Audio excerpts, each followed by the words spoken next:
Yeah, it's got, the beginning has some massive subsonic bass, and it's just like, yeah. So watch It's a out. woofer workout. Yeah, because you're probably playing it really Subs loud. would do the same, have the same issue. Yeah. They'd be moving like crazy.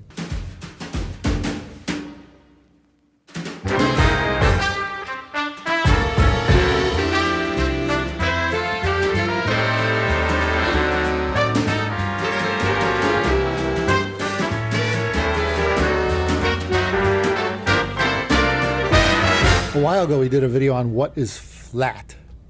And flat, by what we meant, is flat frequency responses. And, the recording's flat, playback is flat. Yeah, in what terms people of- call neutral. Yeah, neutral. And, we basically did, by all means, look back and watch the video. It's fairly lengthy, and we go through a lot of different iterations. But in the end, there is no such thing as flat.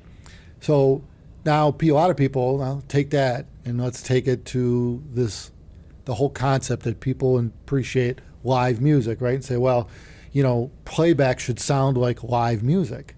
And it's like, all right, so is there a reference for live music? Is live music flat?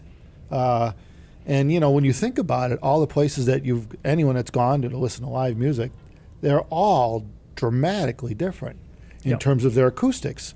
And depending on where you're seated, or, depending on the band playing, maybe even the temperature and humidity, I don't know. But the bottom line is that the live venues vary wildly, indoor and out.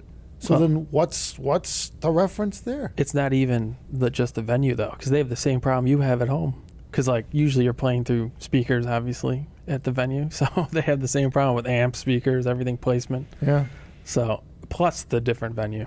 So. Yeah, and the acoustics and the way to control it, Yeah. especially if they're indoors. Geez. There are some situations where the instrument is loud enough to be able to fill the space you're in, maybe a piano or string instruments. However, you still run into the same problem in larger venues, and you still run into room issues, even in the situation of something like that. Yeah, You could have reflections. Right. A string instrument in a small room is going to sound different than an open space, a field.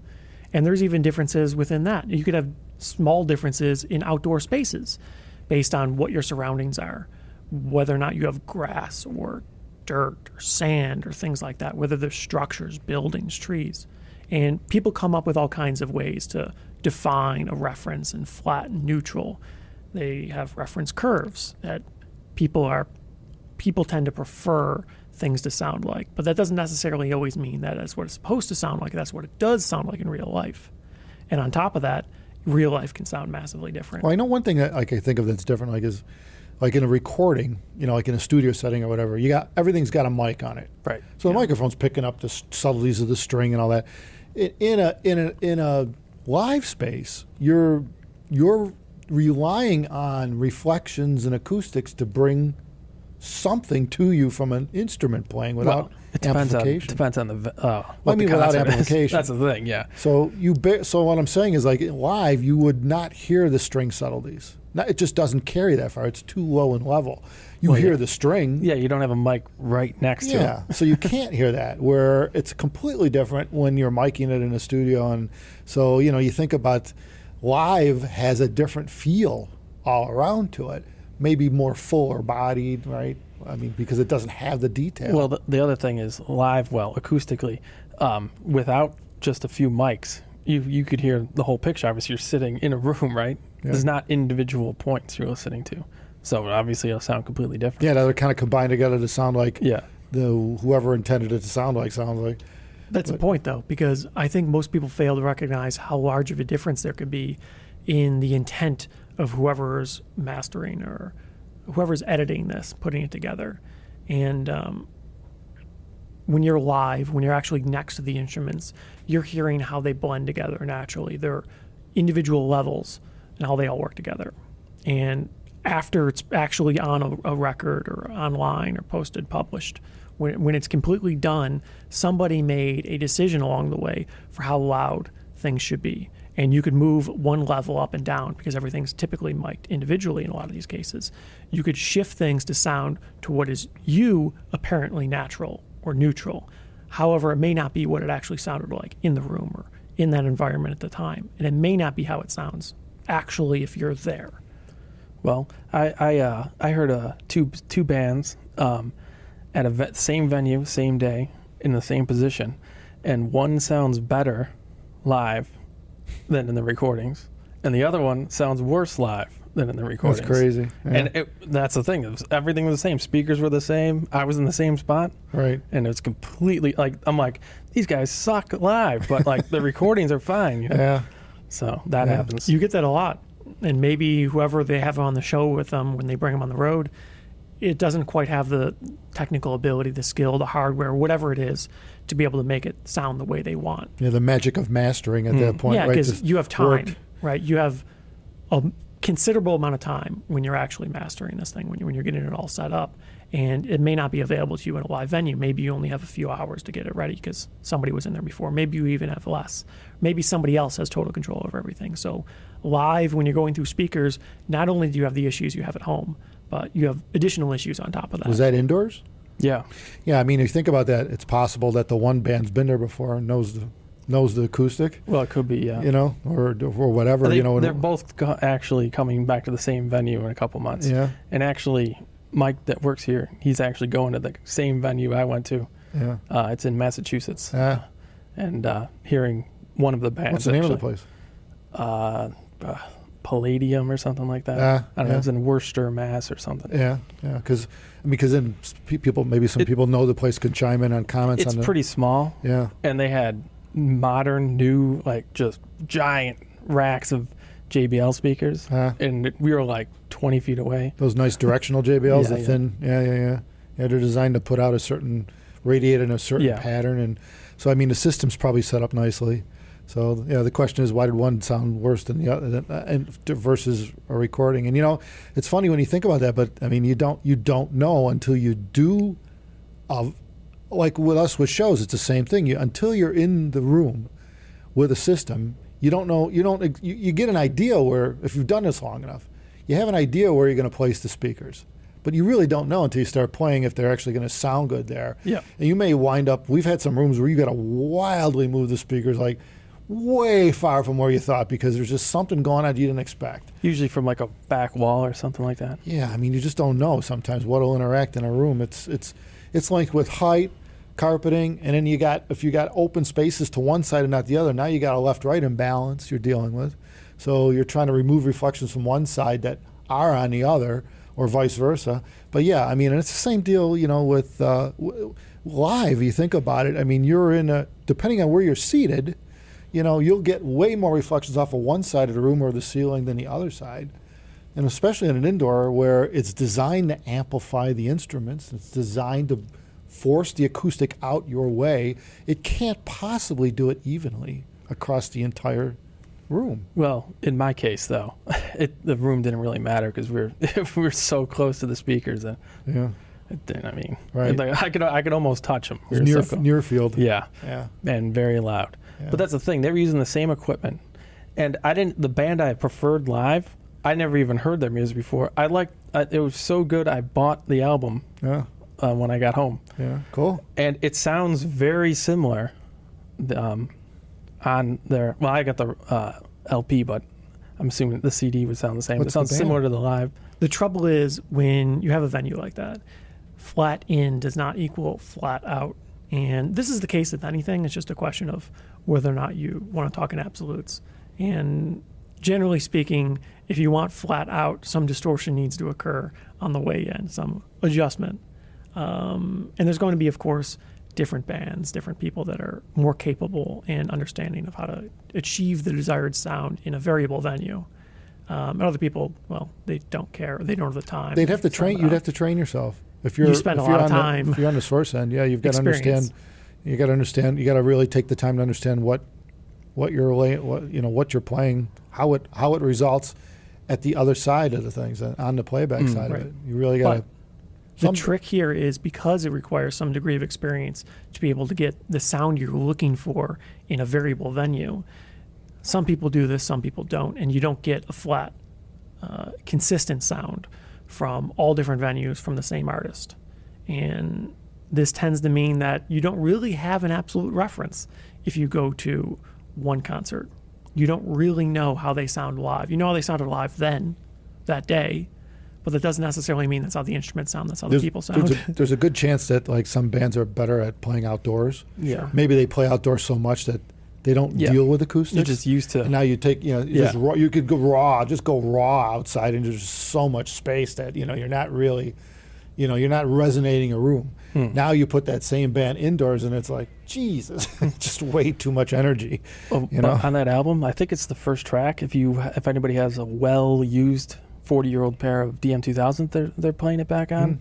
Yeah, it's got, the beginning has some massive subsonic bass, and it's just like, yeah. So watch out. It's a woofer workout. Yeah, because you're probably playing it really Subs loud. would do the same, have the same issue. Yeah. They'd be moving like crazy. It's not ideal. No. Usually they wipe that out. Yeah, it's kind of scary. It's like, lower the volume a little bit. Yeah, I hear you. Well, I don't know if we really like. It was a little food for thought, I guess you would say. I guess, yeah, It's a complex subject. Because it's funny, you hear that, you got to compare to live, and I'm like, well, okay, well, what exactly does that mean? Well, you have to be like, live 1976, this exact venue. You got to be more specific. Nobody has a response curve for that, though. Yeah, and I could see, like, if you're on the stage with the band or near the stage, and you're not going through amplification, that to listen to each instrument live is certainly interesting. It's something that everyone should have a reference to, I think.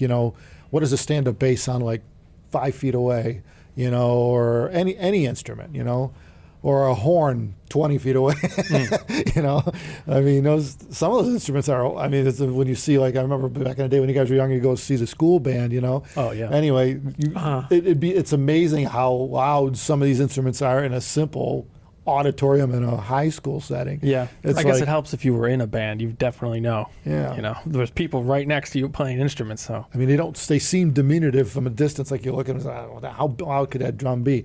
And then whoa, it's like boom, the whole room just goes off, and it's crazy how. But even then, there's artistic license to some degree, because you can control the volume of different instruments based on the number that exists. Because some instruments you can only play so loud, right, and other instruments, well, they're way louder than the other one, so it kind of drowns it out. You don't necessarily want that. So we need 3 of these and 1 of these and 6 of these. Cymbals, if you're near somebody playing the drums and cymbals, wow. Pretty Those loud. things play freaking loud. Well, if you're going for it, yeah. I mean, nothing like on a recording. Like they got to dumb that down on a recording. You've got to lower that level. It would blow speakers up if you tried to do that. That amount of dynamic ranges is nuts on the real instrument. So you could see where it'd be very difficult to reproduce that on a speaker system or a headphone system. It'd be really difficult. Yeah, well, we were just doing it at a local dealer not too long ago. Remember, they were playing one track with cymbals, and each speaker completely different. Yeah, in the same room, same system. Yeah. Yeah, right. Yeah, we were looking for decay. Yeah. And some are obviously better than others with that. Some have no decay. You just hear the initial tss, and that's it. And others will go out into 3-4 seconds. Same recording. So it's that's the way it works. But acoustics have a lot to do with that too. So and again, I think you lose a lot of that in live. You wouldn't get that kind of decay. Not at a distance. It's not possible. The levels, that acoustic level at that point where a string's decaying or the drum skin's rolling out, is too low to make it to any distance. And if you were sitting close enough to the speaker where that wouldn't matter, then it'd be too loud and you just blow your ears out anyway. So. Yeah, so I imagine that the lesson learned is that in an actual recording or a studio setting, there's a lot more information on each individual instrument than you can get live. Mm-hmm. So there are Usually pluses and minuses to both. But I don't know if I'd say that live could actually be considered a reference tool. Probably for not playback. Really. I think it's a good, useful metric. It's a good data point to have. But generally speaking, that doesn't mean that's how it's going to sound on the recording. And most recordings, people are going to intrinsically shoot for a compressed dynamic range. And people complain about this, and there are certainly merits there, but it makes sense to some degree that there's going to be some compression because real life can be exceedingly dynamic. And it could be to the point where it's problematic, where people think nothing's playing, there's nothing there. We've had this comment many times, actually, at shows. People think it's not playing, but it is. It's just very quiet. Then they turn the volume up, and whatever classical or something that they're playing back then gets super loud, and now it's way too loud. It overpowers them, right? So it's trouble. If you try to seek the dynamic range you experience in everyday life, you could run into issues.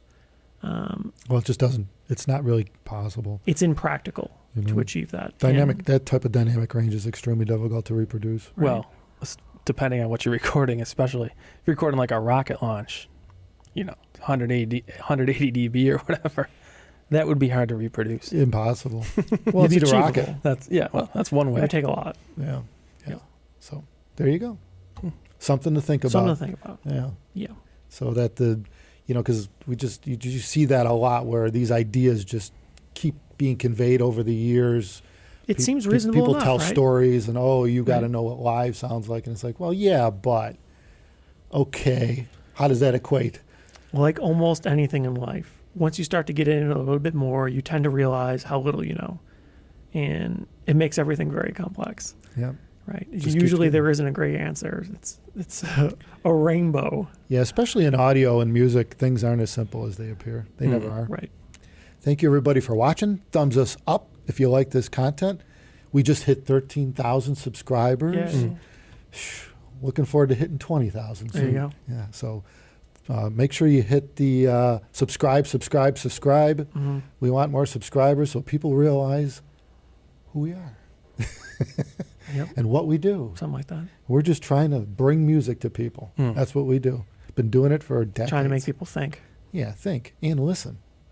Okay. Listen. You can listen while you think. Exactly. Or can you think while you listen?